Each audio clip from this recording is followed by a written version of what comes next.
Share.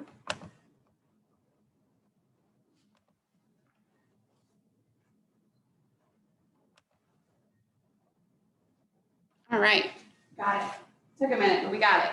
Hello, and hello to our virtual participants as well. If you can hear me, my name is Paige Grochoske with the Chamber. I'm our Member Relations Director, and I have been at the Chamber for 6.5 years. I've been in this role. It has changed a little bit over time as the needs of our Chamber have changed and as the needs of our community has changed. And just as I think we can all say that in the past 6 years, just business in general has changed a little bit in the way that we do business. So, pandemic aside, it changed even before that. So the model of the Chamber has changed a little bit, but we're here today to just kind of talk a little bit about what is the Chamber, what do we do, how can businesses benefit from the Chamber. We hope that businesses benefit the most by being members of the Chamber, but we will touch on a couple of ways that the Chamber also provides benefit to businesses, whether they're members or not. So just want to highlight those things. So we're going to dive in here to what is the Chamber. So our formal mission is to actively serve members as a trusted advocate, an excellent resource, and practical catalyst for quality business and community service through economic development, public policy, and membership services. In short, we're here to serve our businesses and our communities. We'll kind of get into what that really means, but we understand that by supporting our business community, that in and of itself trickles down into every other aspect of being in Cabarrus County, of living here, of doing business here, of visiting here. So we understand that by supporting those businesses, we can have a positive impact on all of those different areas.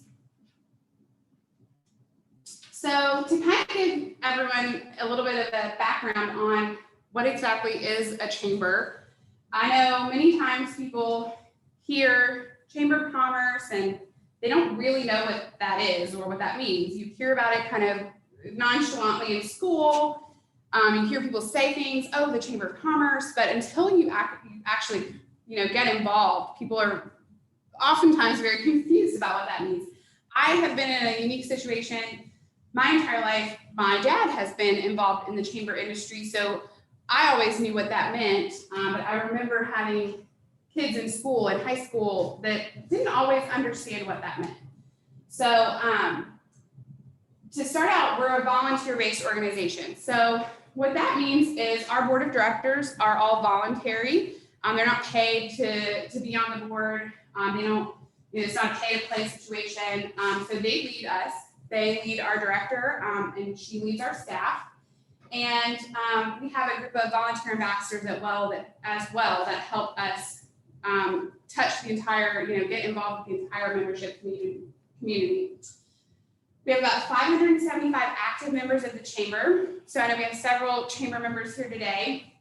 So what that means is each individual business counts as that one chamber member. And then you may have 5, 10, 200 employees within that organization. Everyone can participate in that membership, but the membership is counted as the business. So we have a chart here. The majority of our businesses are small businesses. That is the makeup of the business community, and that's the makeup of our chamber.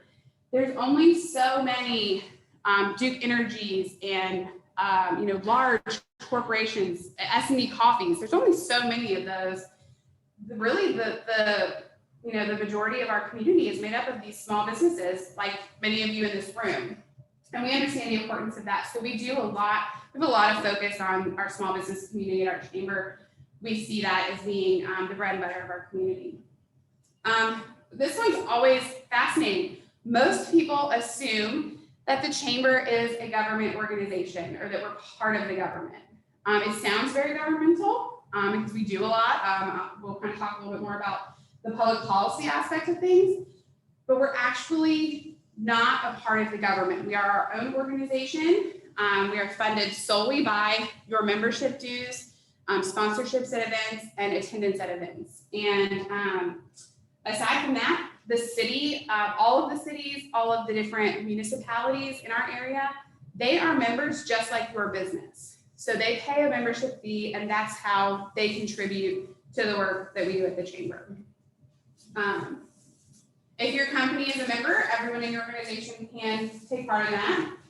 So as you know, some of our smaller businesses, they might start out as one, they come in, and then they start growing. And that's what we love to see. We love to see that growth. And so now at that point, they can start sharing some of that responsibility, taking part in the membership with other people on their team. It doesn't have to all rest on their shoulders. So we have different levels of membership. I won't get into all of those, but one of the goals at our chamber is to remain accessible to businesses of all sizes. So for us, you know, having the affordability of a membership, $370 for a full year of membership benefits, you know, we feel is a great starting place for some of our smaller businesses. As those levels go up, those benefits increase, but that allows some of those larger entities like S&B Coffee or like the City of Concord to invest at those higher levels, because they understand that that higher investment is also going to help us continue to support in the many ways that we do, and trickles down to the smaller businesses as well.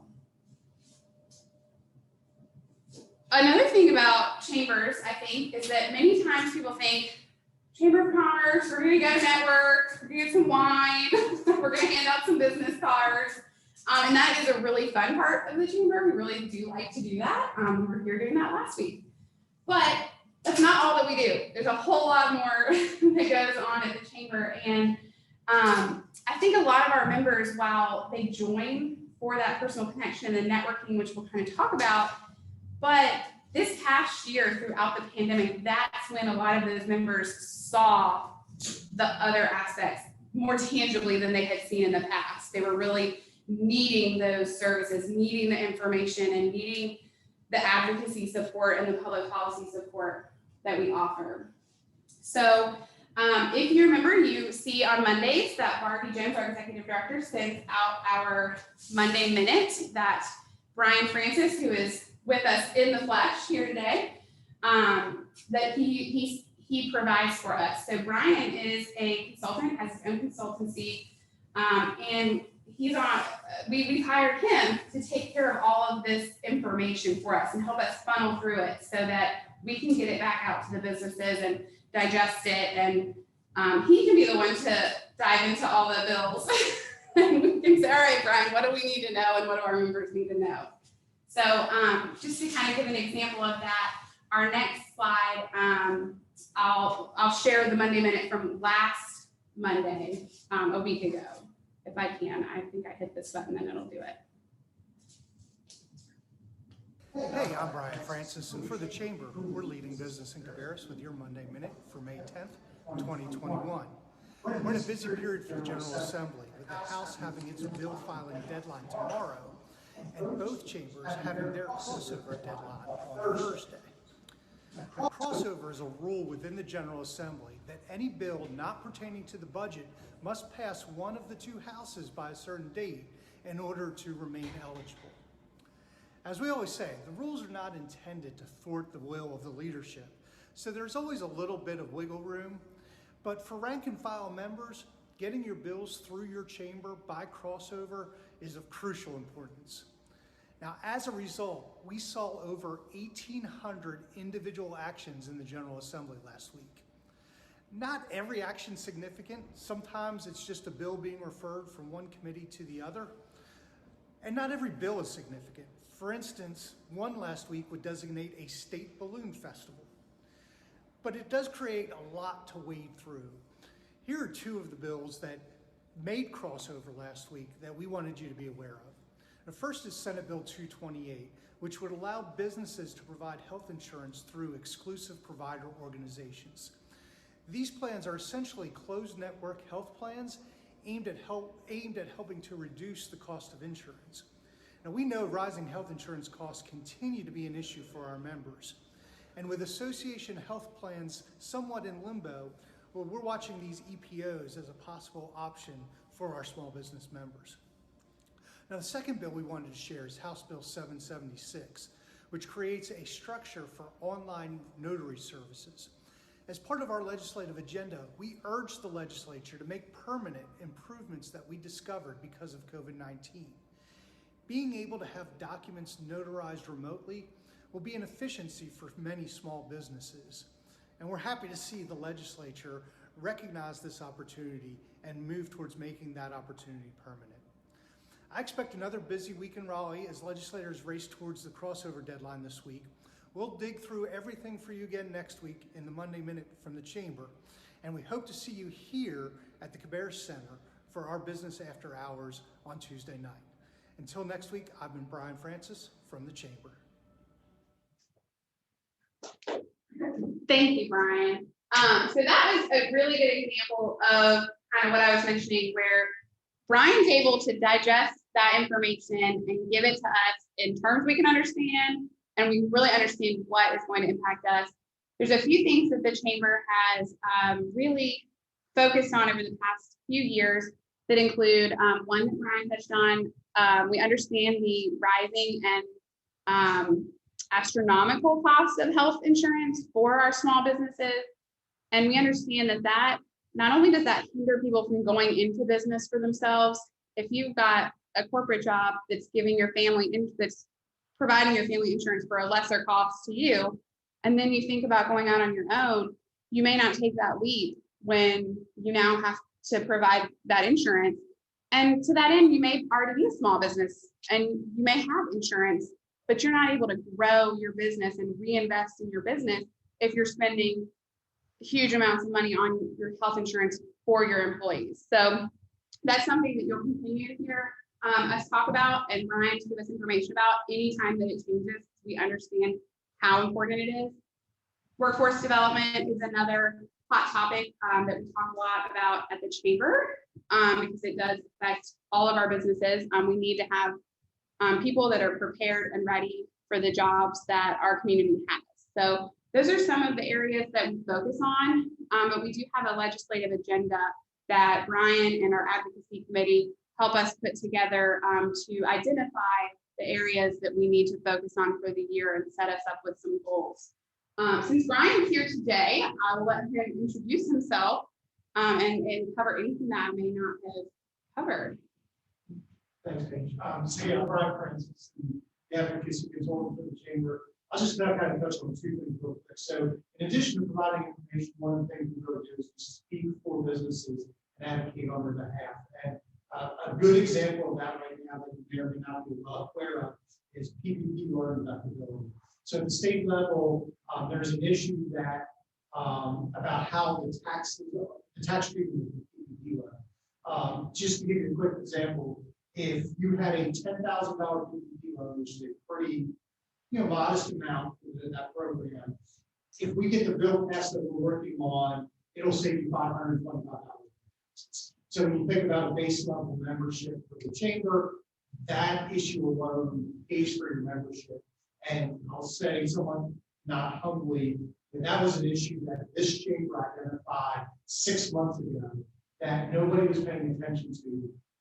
Because of our work, we put together a coalition across the state of 32 chambers of commerce. We've emailed and written our legislators. We got the bill through the House. We're trying to get it through the Senate. Now, the other thing I'll say, second, and then I'll give it back to Paige. You might think, well, Chambers do that one, but I'm a member. We're not someone's going to get that benefit. But the other thing we do is we bring information to you that has a bottom line impact. And an example I'll give that isn't necessarily a business issue, but applies to a lot of our members. The state has passed a child learning credit. Everybody who had a kid in school got $350. But you had to have a certain box check on your state return in order to get that. And a lot of tax software had inadvertently left that box unchecked. Well, we were able to raise that to our members and say, hey, you had a kid, you need to get this money, you need to check your tax file to make sure that box got checked. And you have 2 months to file an amended return to get that money. So that was something non-members didn't get, but those who were members of the Chamber got that information. So for those two reasons, I think advocacy is really important. A lot of times our ambassadors will say, if you don't come to events, it's not worth being a member. And I would say that because I think there's a lot of value chamber provides, even if you don't have time to attend every event. That's it. Thank you, Brian. Absolutely. So, Brian touched on a couple of things we've done. I think key points also being that the chamber is a convener. So we were there to convene all of those other chambers together. When we talk about advocacy, it's not just, sending some emails to our legislators. Oftentimes that's phone calls to their cell phones, which they probably regret giving some people that I know. But that's what it takes to get that done. And that's what we find important at the chamber. And so those things beyond the networking that we can do. And also convening the parties that make such an impact. When we talk about workforce development, bringing to the table May2021 Community College, some of the larger manufacturers that can help us identify these are the areas, these are the places we need to go. And then how can we meet these goals? We have some really hefty goals throughout the next several years as far as workforce development is concerned. So we're excited to keep working on that and continue to provide that information to our members as we get. I mentioned for us, a big part of what we do is supporting our small business community. I mentioned it a few times already, and we do that a lot through business education. So we really try to identify what are the areas that our what are the areas maybe, that we're hearing from our members, they need more information on, what are areas that we can identify, we can bring speakers in, bring experts in, and give our members more tools to add to their toolbox. So oftentimes we rely on our members to, who are the experts in their different fields and their different areas, to come in and provide those. We've been doing those as webinars far before the pandemic, so we'll continue to probably provide those as webinars. We understand that it is hard for small business owners to get away and attend a luncheon. I know I'm very appreciative for those of you who did it today, but sometimes that's really challenging. So we try to provide those as webinars, and then can provide recordings. We partner with Megan at the Small Business Center to provide the information that they're doing, and provide the webinars that they're doing to our members as well through Cabarrus Community College Small Business Center. This past year, it was a lot of PPP information, loan information, grant, and then, how do you make sure that you file, your taxes appropriately with that. Bringing employees back. We just had a webinar this morning that focused on kind of some of the new things that are potentially rolling out that have to do with unions and could change laws in the state that haven't been changed since, I believe, Kenny Kohler said it's the 40s, maybe? It might have been earlier than that.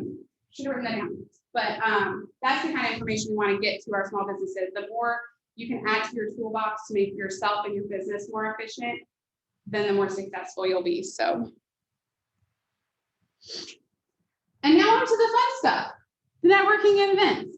We think that advocacy is really fun too, but we also like to get together. I mentioned it's not all about the networking. It's not all about the business after hours and those sorts of things, but we do see the value, and our members see the value in connecting in person.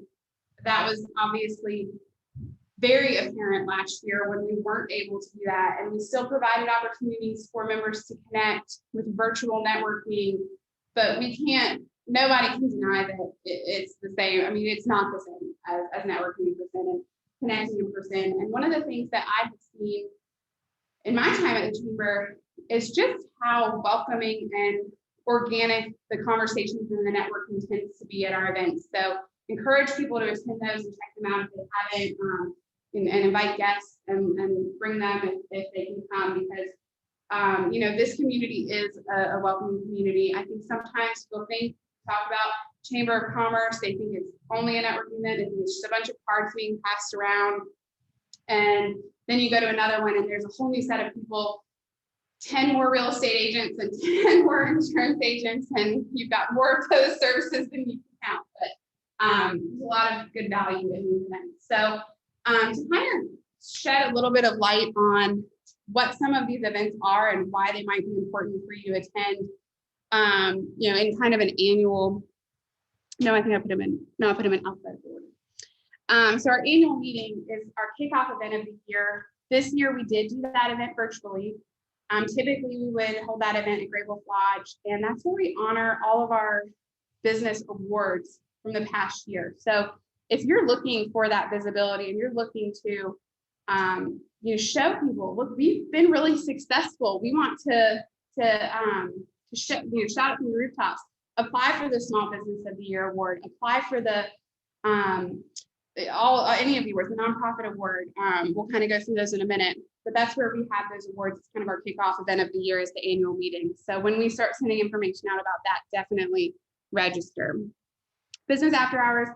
I think most of the people that are here in person have attended our business after hours. So I don't need to tell you how fun they are. They are a lot of fun. We're back in person, always the second Tuesday of the month from 5 to 6:30. And this is our it is just about networking. It's just about connecting. There's not a big program or presentation involved. So it's a nice, casual, welcoming environment.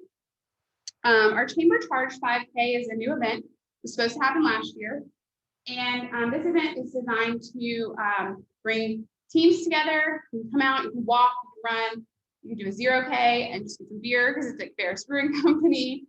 But also an opportunity to talk about health and wellness, be active, get out there and kind of share with the community what the chamber is about.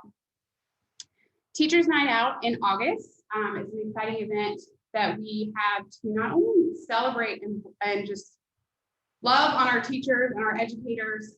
It's also a time for our members to then share their services. You can purchase a table at the event and share what you have to offer with 250 eager and excited teachers who think, I quote, it is Halloween for adults. So they have a lot of fun at that.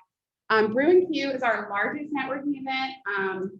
Fun atmosphere, also at Cabarrus Brewing Company. Probably because it's one of the largest events we have. It's 350 people in attendance, and it's about the only place that can hold us with that many. So it basically is what it sounds like. It's beer, it's networking, it's barbecue, all of Cabarrus County. So it's a lot of fun. And then we have our smaller networking, Cabarrus Connections networks. It's usually a smaller group, anywhere from 5 to 20 people in attendance. So all about getting to know one another, a little bit more low key than our typical business after hours. And our Women in Business Conference at the end of the year is definitely a not miss event for our Women in Business. So definitely look at those. We're constantly adding things to our calendar as things come up, but not only are those nice to just start to meet people and get your brand awareness out there, it's all about the visibility for your business and your brand. So you can do that by attending those events. You can do that by holding a ribbon cutting. We are filling up our calendar with ribbon cuttings. It's a great way to celebrate our businesses, your accomplishments, opening a new business, moving to a new location, any number of things, maybe a 10-year anniversary.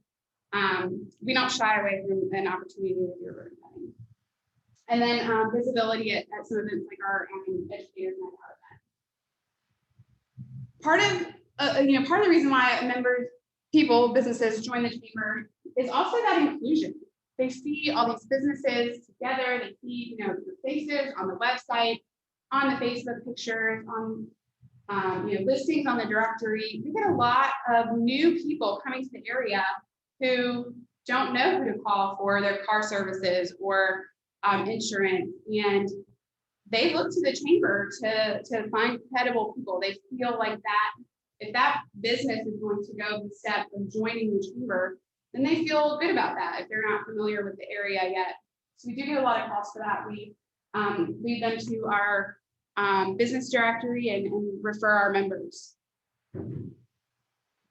I mentioned the annual meeting, so just kind of wanted to highlight our winners over the past year. For our Small Business of the Year award, winner of 73 in Maine, well deserved, if anyone's eager to know. And also a catalyst for an entire revitalization of a town. So wow, how cool. New Business of the Year, the Kannapolis Cannonballers, had to sit out a whole season and they still found ways to be engaged in the community, ways to welcome people into the ballpark, and invite nonprofits for their festival treat events. Community Impact Award. So that might be a business who focuses on getting involved in the community, getting their employees involved in the community and giving back. So that went to URI Bank this year. And our Citizen of the Year, one of our top honors, someone who exudes leadership and excellence and involvement in the community, that went to Joe Horton, who's been very involved in the community. We've highlighted all of these businesses with some really wonderful videos that you can find on our Facebook account or our YouTube channel. And again, we highlight the nominees as well. So it's a great opportunity for visibility. I encourage members to nominate themselves. And also, we don't vote on them. So we can clearly, the staff can be like, we didn't vote. we call some of our chamber colleagues around the country, and we ask them to help us with that task so that even when you cross out the names, you kind of know who's who. So, and more about featuring business. Like, people are always looking for more ways to feature their business and get their brand out there. So we do have some ways that members can feature their business in our newsletters and in our emails that we send out.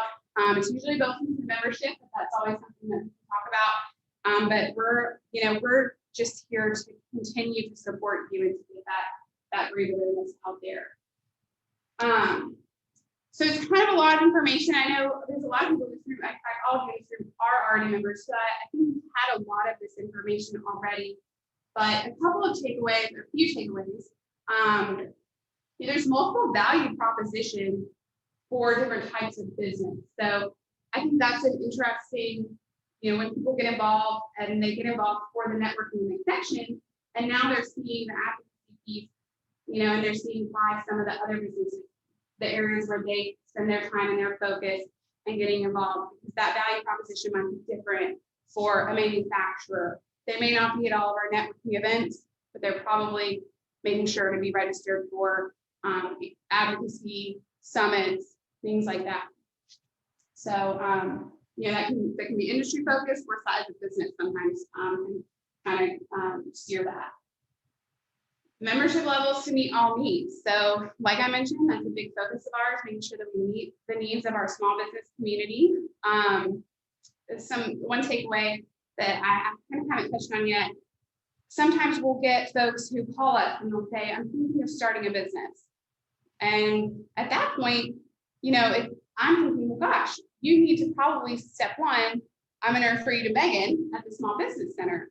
So that's, we've got to get foundation set first. So get your business plan together, get some of the big things out of the way, hire an accountant, get a local banker, get your business set up, and then join the chamber. Business levels to meet all needs once your foundation is set is, I think, a good key. Because I think if you come to us too soon, you're not ready. So that's where we can work with our partners and making sure that they're ready to take all the benefits of the chamber. We serve as a convener and an advocate for all businesses. We touched on that. We are going to continue doing this work, no matter if, X, Y, and Z business joins the chamber. But to Brian's point, there's a benefit to getting that information and making sure you get it first. But we won't stop, that's for sure. Benefits can be behind the scenes. So that legislative support, know that we're constantly working for you, whether that's top of mind for you. Your business may be right now top of mind, making sure that we've got that we're paying the bills and we're taking care of the cash flow, and so we can handle some of that legislative support for you on our end. Connect with us. So these are some of the ways that we connect with businesses in the community. We have a great Facebook page that anybody can follow. We put a lot of information out there, pictures of events, sharing, those kind of things. We have a Facebook group for our chamber members. If you're not already involved in that, it's a closed group. Instagram is a fun place for us. I think we connect a lot more with some of our smaller businesses. So there's new businesses coming to the area, connect with us a little bit quicker on Instagram. Of course, our website for more information, and then LinkedIn as well. Questions? And I'll be sure to open it up for questions for anyone that is virtual as well.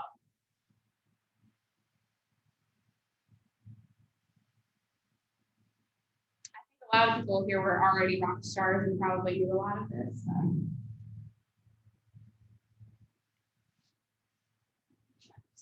Yeah, no worries. Well, I definitely encourage, I know you guys in the room are taking advantage of your membership benefits. I see you a lot, so I know that. But definitely encourage you to, share with other people what we're doing. It's just one of those things. They think, oh, I've been to so many networking events, or I'm already networking. There's a lot more that they might want to get involved in. And so we'd love to have them. If you're ever wanting to bring guests to a business after hours, we would welcome them. Just bring them along and we'll welcome them with open arms and show them what we've got going on. So if someone is interested, a small business or someone just moving into Cabarrus County, what is the best way for them to kind of test the waters a little bit? I know that you mentioned coming to a business after hours is an option, but is there anything else that they can have a consultation with you or come to something that might be a bit more involved? Yeah, absolutely. I definitely think business after hours is probably the most comfortable way to come to an event and check it out.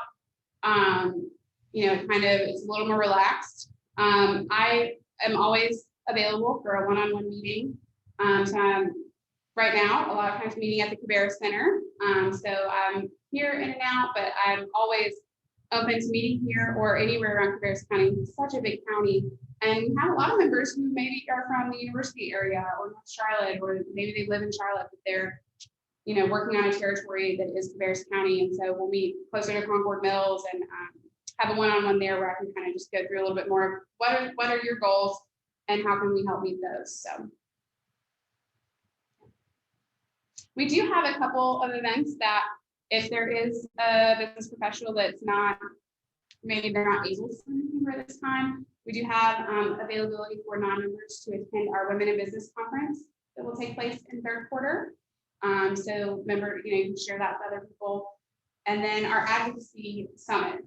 Oftentimes we'll have an opportunity to invite non-members to those summits. We'll be back in person for our November, I think is the date for the month for that summit, where we'll kind of do an overview of any legislative topics. Brian has a big hand in planning our summits based on what's currently simmering, I don't know, simmering in Raleigh, or just hot topics for our area that can range from anything from workforce development to transportation. But we bring in the experts and have them come and address those issues with our members. So we'll be back at the Laureate Center in Tampa for that event. Well, thank you. My contact information is here. I've got card. If anyone wants to reach out with any questions in the future. Thanks, guys.